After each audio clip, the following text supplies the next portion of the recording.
Você já parou para pensar que a Bíblia e o livro Pense e Enriqueça, de Napoleon Hill, falam da mesma coisa, só em linguagens diferentes?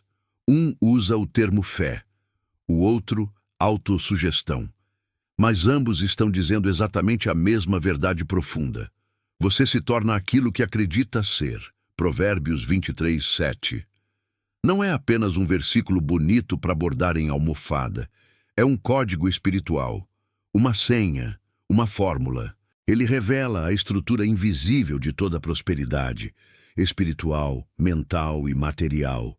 O que você pensa com a mente, o que você sente com o coração, se torna a sua realidade exterior.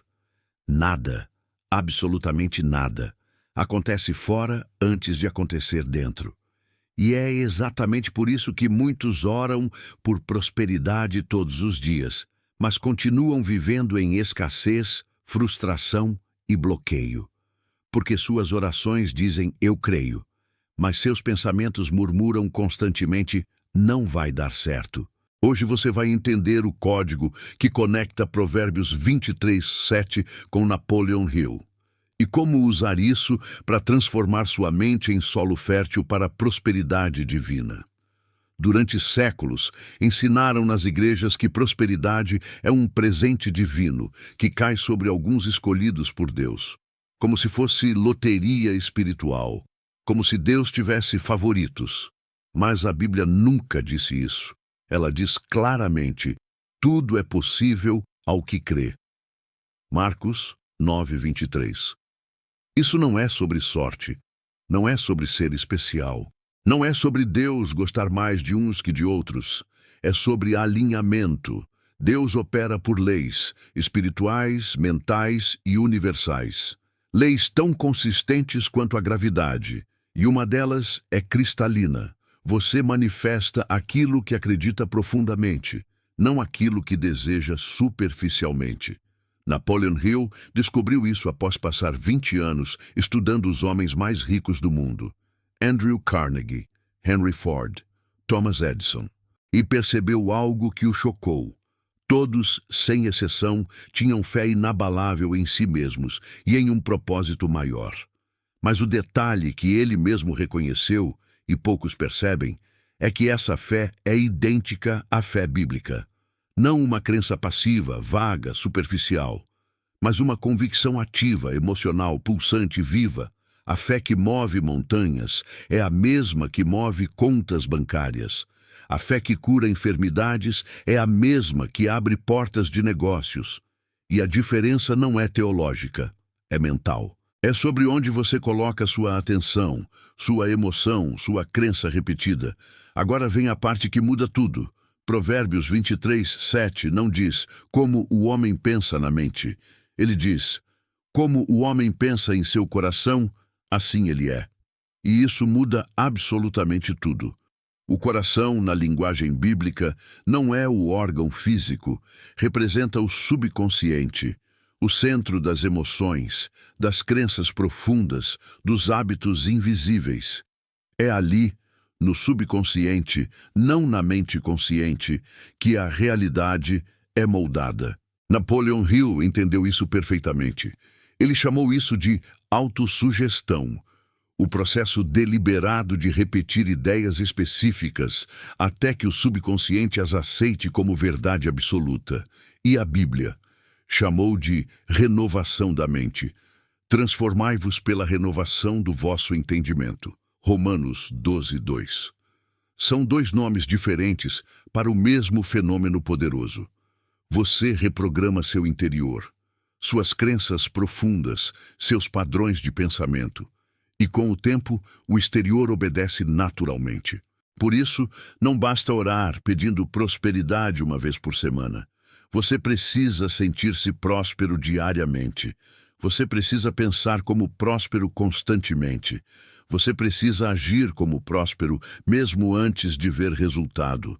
Porque o universo, ou Deus, não responde ao que você fala com a boca. Ele responde ao que você vibra com o coração. Se essa parte fez sentido para você, se você reconheceu que tem orado com a boca, mas duvidado com o coração, comenta aqui.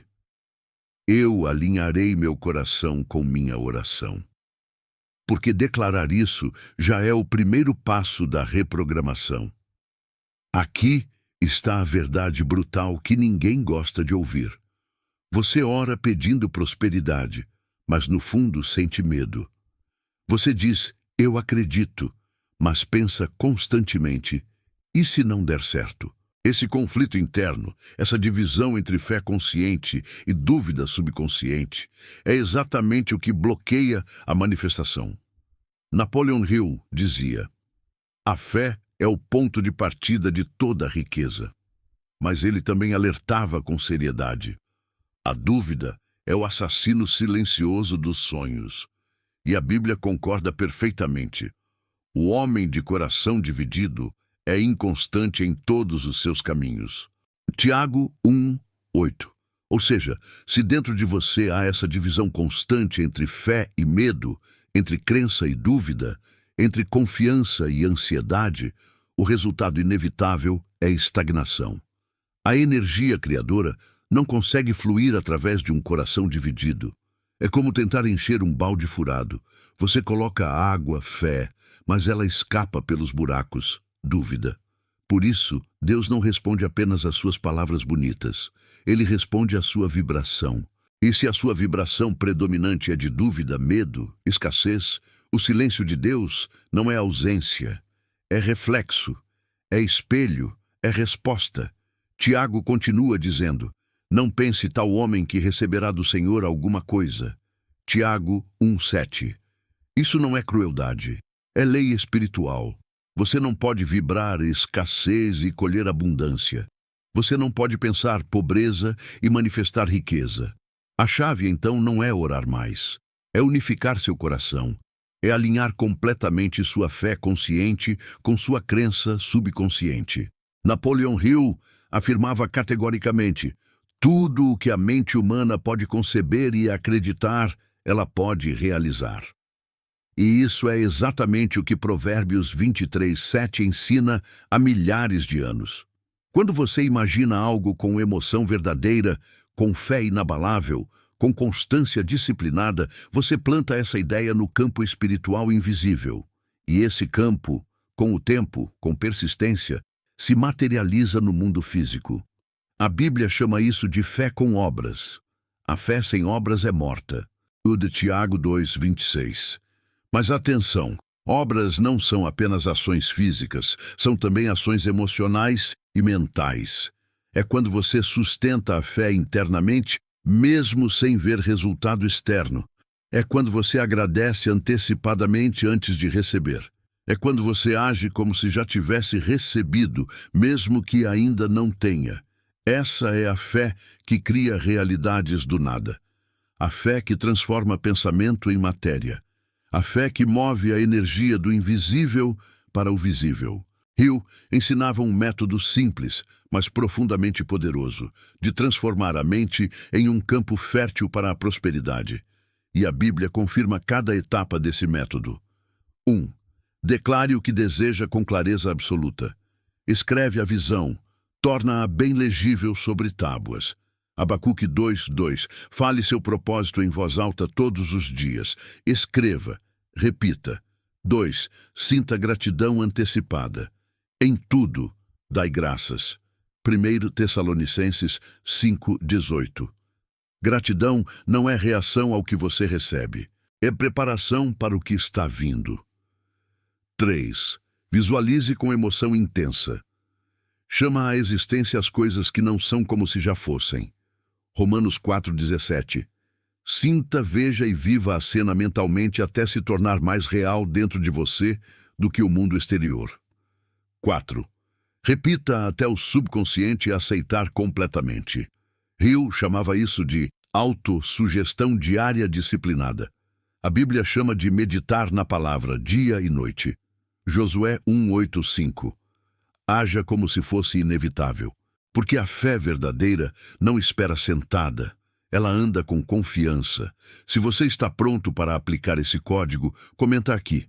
Eu sigo o código de Provérbios 23:7, porque declarar é o primeiro ato de manifestação. Agora vem a parte final, a mais importante.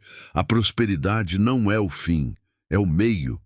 Deus não quer apenas te enriquecer, Ele quer te tornar canal de abundância para outros. Napoleon Hill dizia algo profundo.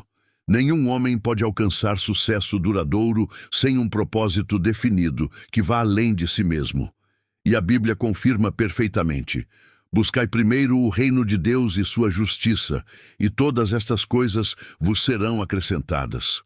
Mateus 6,33.